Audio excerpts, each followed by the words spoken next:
future. Second, I would like to address the parkland exchange request.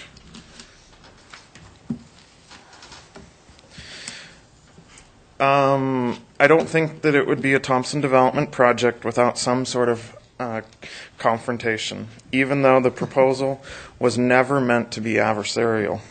We felt that because the rezone required additional parkland, it would make sense to create one larger park land rather than having multiple parks so close in proximity to one another. It also made sense to connect this parkland to the existing parkland to create even a larger space to accommodate more neighbors and diverse uses of the park. All along, we had heard that the previous subdivision didn't get a park, so we felt confident that they wouldn't object to a bigger, better park. And when I say better park, I mean a park that could accommodate more activities and more people. That's what we have here, a bigger and better park. But of course, nothing is ever as easy or simple as it could be. I believe a park is defined by the amenities that are offered. If it's ball fields or picnic shelters or a water feature, those will dictate who the users will be. And there should not be a distinction between users. A park is for everyone, whether you are taking a lunch break from working in Alturas Technology Park or watching your kids play after school. Neighbors have expressed their desire to keep the smaller park in its current location.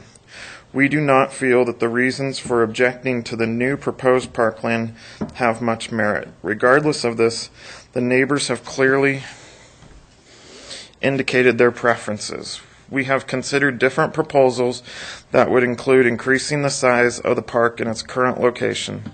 However, that is not a viable option for us at this time. So, if necessary, we will work with the Parks and Recreation Department and Commission to come up with an alternative proposal to meet the parkland requirement based upon the rezone request, which may lead to a third park of additionally 9,000 some odd square feet. Which could be within just a couple hundred feet of Alturas Park and the proposed park in Indian Hills Drive. So we would have 3 parks within a couple hundred feet. However, I truly believe that the best option for the community as a whole and for the city would be to combine all these parks. To be blunt, Moscow grows slowly.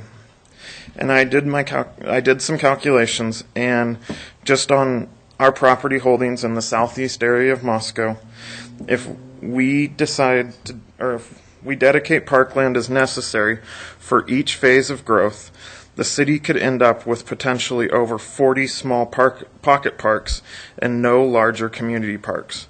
And that just doesn't seem to make sense to me.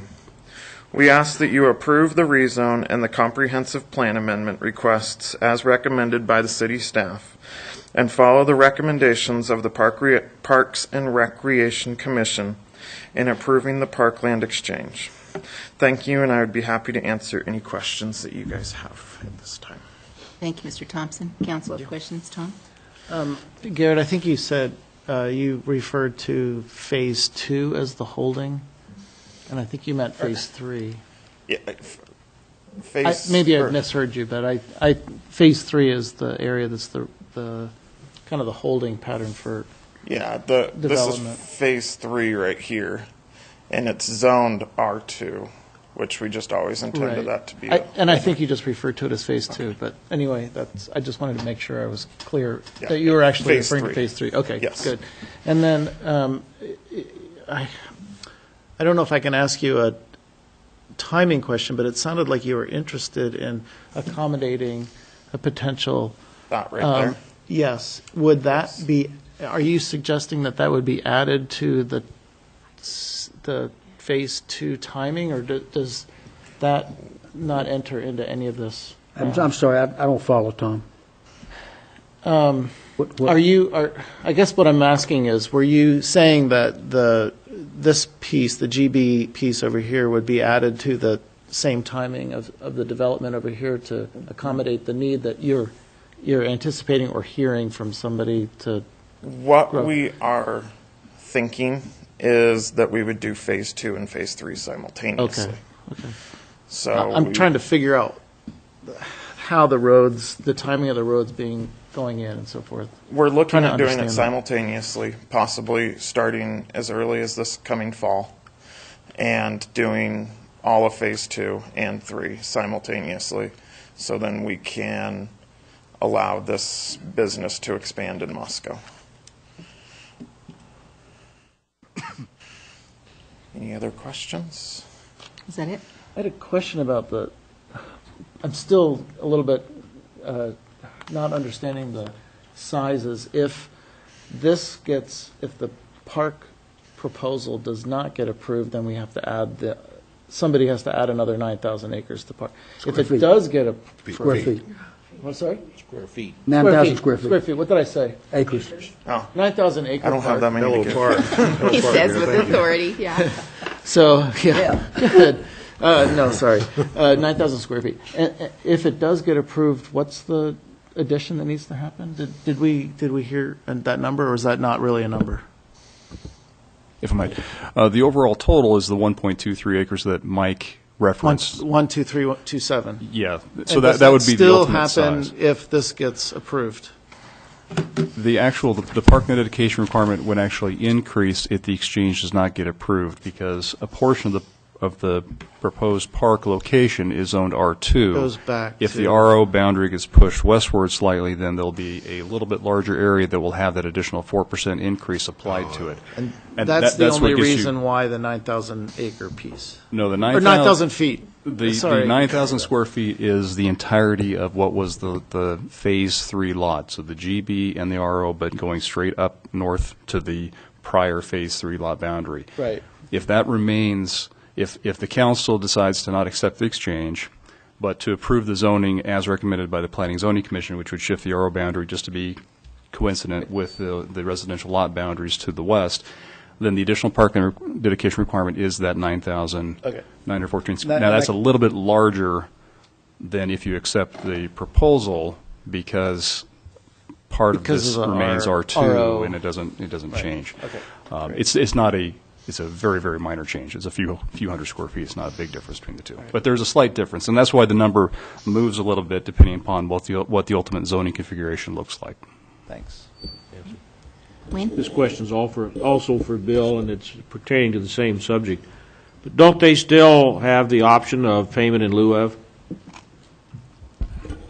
Instead of the 9,000, they could just make cash payment? It is to an the city? option, but it is the city's decision on whether to accept that option. And so they would need to present the payment in lieu of, that need to be reviewed by the city's Parks and Rec Commission to consider whether they'd recommend acceptance of a payment in lieu of, and then the council would have to make that decision whether the council wishes to accept that.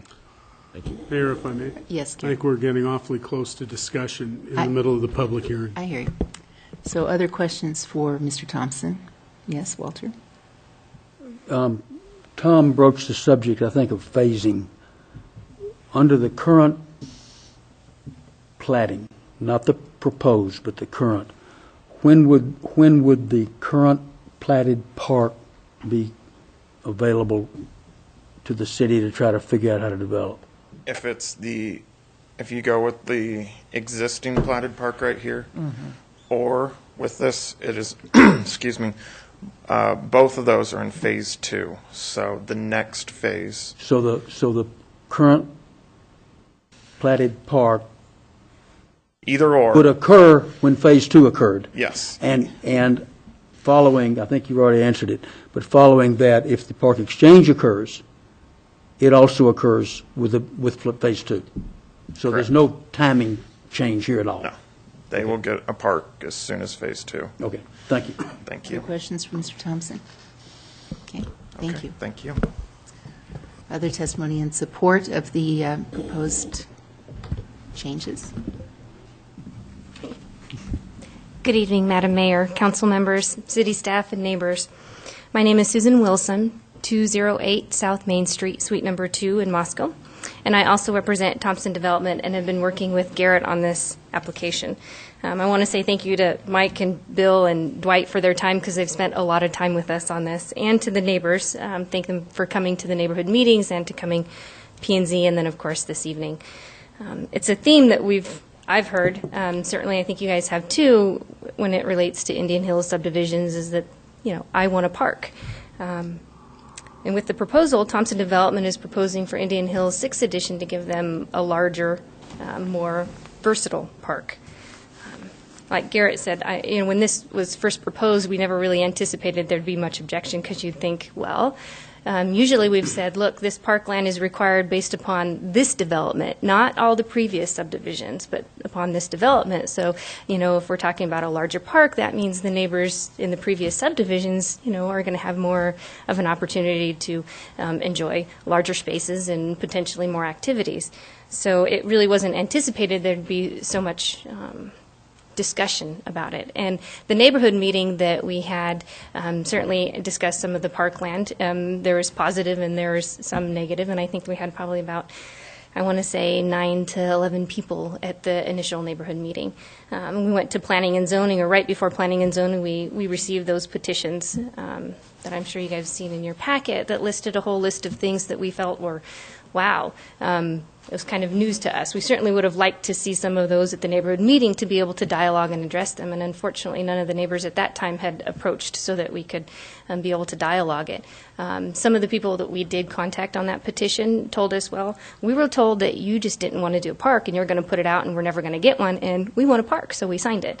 Unfortunately, sometimes that's what happens. So because of that, Thompson's paid to have both parklands staked and then sent, probably about 150 letters out to the neighborhood and said, look, it's really hard to see this on paper. You should come and look. And even though it's, currently planted, so there's a few peas that got trampled, they staked the current existing park and the proposed park so they could go and look at it. And I think that was really helpful because, like I said, it's not meant to be adversarial. Truly, when you go up there, there's discussion on slope and flatness of the area, and I think it was really evident if you walk it that the new proposed land, not only being 30% or more larger, but had just as much, versatility in its use. And Dwight and Parks and Rec, has told us they can do much more with this park than they could with the existing park. So they can do much more with the proposed park.